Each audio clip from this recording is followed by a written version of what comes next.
Hello, hello, hello. This is Roger Earl of Foghat, and you're listening to Pavlina's Kids Place. Great place, really cool place to hang out. I often go there. Hey everyone, it's Pavlina from Pavlina's Kids Place, and we are here at the Orlando Harley Davidson, and I am here with someone really, really cool, Roger Earl from Foghat. How are you doing? I'm doing good. How you doing, Pav? Yeah. You don't mind if I call you Pav, do you? People call me Pav. It's a Do thing. they? Yeah. Okay, it's a thing. Okay. Yeah. So it's, it's Nice to Pav. be here in Orlando. Yeah. It's a little chilly though. It is. It's freezing. I got out of the car and I was like instantly shivering. I was like, oh my god, what is this? Do you have a motorcycle? Actually, I stopped riding in last bike was 1977. A friend of mine had just restored a Triumph, and I took it for a ride, and it was terrific. And I called up my manager and said, "Can you give Bob $900?" Yeah. So it was cheap back then. And he said, "Yeah, all right." And then about half an hour later, he called back. He said, $900 for a bike. What's your bike again? I said, "It's a Triumph. It's all been restored. It's really cool." He said, "Do you know how much it costs to insure you?" I already had 3 cars. I had a 67 convertible Corvette 427, a Lamborghini Miura SV, Jensen Interceptor convertible, and I lived in a hut on the beach. Oh my god. So, no, I don't ride at the moment, no. You should get another bike then. What is I it? should actually, but I spend about 9 months up in New York, and it's dangerous up there. Yeah, that's true. I wouldn't even trust myself driving up there, let alone on a motorcycle or something. Yeah, it's not a lot of fun, but we spent about 3 months down here. In fact, we're down here now. We have a studio house in DeLand. Yeah. It's sort of set on like 10 acres. Actually, I could probably get a bike there. Yeah, exactly. Probably a dirt bike would be more fun. And we're going to be rehearsing and recording for the next 3 or 4 months. And we'll be based out of Florida. And then by the time April rolls round, we'll move back up north. Very nice. Yeah, that's very cool. You can like slow ride on your bike, get it? Because on your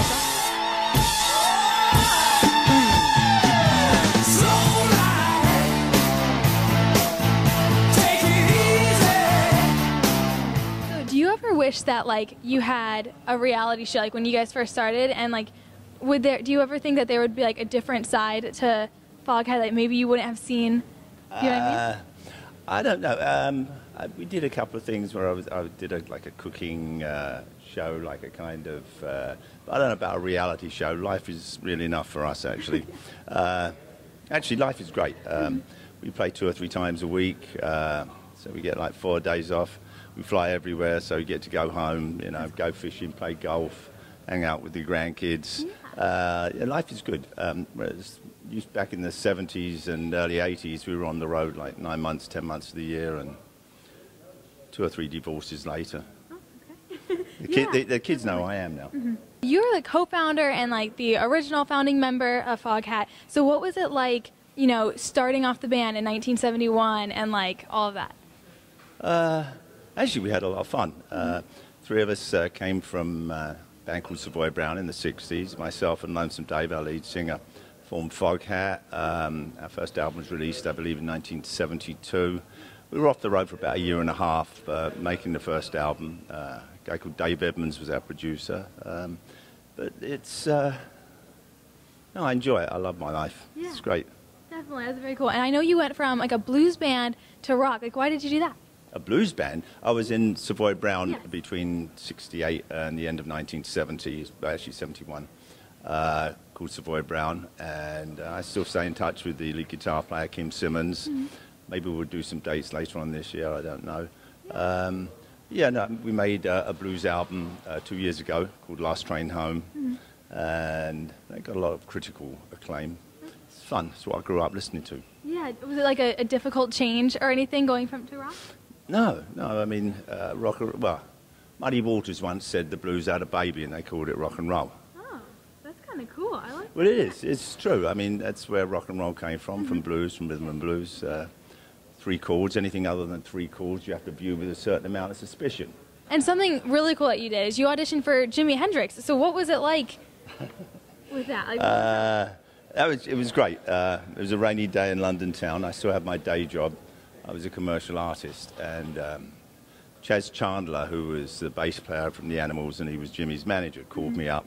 I played in a band when I was about 17 or 18 that Chaz managed, didn't do anything, and said, "Do you want to audition for him?" And I said, Yeah, everybody'd heard about him. We like- never heard him, but everybody'd heard about how great he was. And yeah, it was terrific. I think Jimi gave me about 45 minutes to actually play. And first half an hour, no, first 15 minutes, I don't think I really quite knew what to do. He just started playing, and I'd never heard anything like it. He was fantastic. Yeah. And later on, I got to jam with him once in New York at Steve Paul's Scene when he had his band together, and another time I sat in with him out on the West Coast in a club. Yeah, he was a really cool guy, beautiful guy. Yeah. He died too young. It was very sad. Yes, but like my history teacher has like a huge poster of him in our history class, and I was like, that's crazy. Like, what is this? Slow Ride is was one of like it's a big daddy of like all of your guys' songs. So what can you tell me like a story about that song, or like what can you tell me about the song? Let's see. We recorded it. Actually, we first rehearsed it in myself and our old lead guitar player had a house out in Long Island, and we soundproofed the basement, and it came from a jam down there. Nick Jameson, who was our producer, just joined the band on bass, and we were up in, where is it, Suntreader Studios in Vermont, in the top of a mountain in the middle of nowhere. We took a couple of months off to record, and it's all about doing it slowly and missing your woman. Yeah. Actually, it's about driving slowly, isn't it? No? And you have, daughters, like you were saying earlier, and also a granddaughter, and she's like 18, right? Is that right? Yeah, I have 3 daughters, 1 granddaughter, a whole bunch of step-grandchildren. I'm much more fun than their other granddad. Oh, yeah. I could see that. Yeah, totally. You guys, like, go on tour and stuff. Does your 18-year-old granddaughter, did she ever go on tour with you, or, like, go in the recording studio, maybe, or anything like that? But she lives in England with my oldest daughter, and goes to school there, goes to college there, I should say. She comes over here, like, usually tries to get over once a year, twice a year. Yeah, she's been on the road with me. That's very cool. We put her on the merch table, sells merchandise. Does she, like, enjoy, like, going on the road and stuff? Yeah, she loves hanging out with her granddad. I'm good fun. Yeah, I could see where you'd be really fun. Like, what the heck? So where can people keep up with Foghat and all that stuff? Foghat.net. Okay. .net. And everything about Foghat you can find there. We also make wine now, Foghat Cellars. You can go there. And you can get any kind of merch. You can find out where the band's playing, where we're touring, what we're doing, what we're not doing. Yeah, Foghat.net. Awesome, cool. Thank you so much for talking to me. It was my pleasure, dear. Yeah, thank you. Thank you. Hey guys, I am here at the Orlando Harley Davidson, and I am here with these two. Amazing. You two. Yeah, you two. Rock on. Yeah. Okay, Bad Bob and Stitch. Okay, so you guys have this amazing, you're the president of this amazing organization called B.A.C.A. Can you first of all tell me what B.A.C.A, stands for, and why you guys wanted to start it and all of that? Well, first of all, I'm the president of the local chapter here in Orlando, which is the Tri-County chapter of Bikers Against Child Abuse. That's what B.A.C.A stands for. We're a worldwide organization. We've got close to 200 chapters around the world. We're in 41 states. We're in 7 or 8 countries around the world, and we're growing daily with the expansion. And we exist for the purpose of removing the fear of child abuse of children who have been abused, because we feel that no child deserves to live in fear. Yeah. And we try to rebuild their self-confidence so that we can restore the childhood that they deserve to have. Mm-hmm. No child deserves to live in fear, and we have children that come to us from different agencies and from the community that have to face their perpetrators in court. Yeah. And we're able to go to court with that child, support that child through a very traumatic experience, and give them the courage to testify, put the perpetrator behind bars, and let that child have a normal childhood again. Your guys' organization is like huge, and it's probably made a huge difference in a lot of kids' life and everything. Have you been told amazing stories, or like experienced amazing stories with like these kids and everything? Well, we're not only, I guess, told amazing stories, but we live amazing stories. Yeah. We have a family that actually came up from Miami that not only have they become part of our family, we've become part of their family. The daughter was experiencing child abuse for many years, and when we first were introduced to that family about a year ago, we were told that we were the first agency or group of people that have ever shown interest in her daughter. And at that point, she had been going through these proceedings for about 4 years. And they came up here to be part of this event at Orlando Harley Davidson. And Orlando Harley Davidson puts on an event for us every year to create awareness for the war on child abuse. And we see these things every day. We hear these things every day.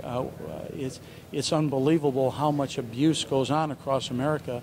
And we're just one of many groups that work to prevent this. But the niche that we have, it really, our kids love motorcycles, they love bikers, they feel safe around us, and it gives them the courage to face their fears and actually testify in court. And as I told you earlier, on a national average, only 30% of children will testify when called. But when they're a B.A.C.A child, 70% of the time when called, they were testified. And here in the state of Florida, we have a track record of 100% of the time those kids will testify when they're called to talk about what happened to them. You had this one girl that you were talking about come up to you, and she just asked if she could give you a hug.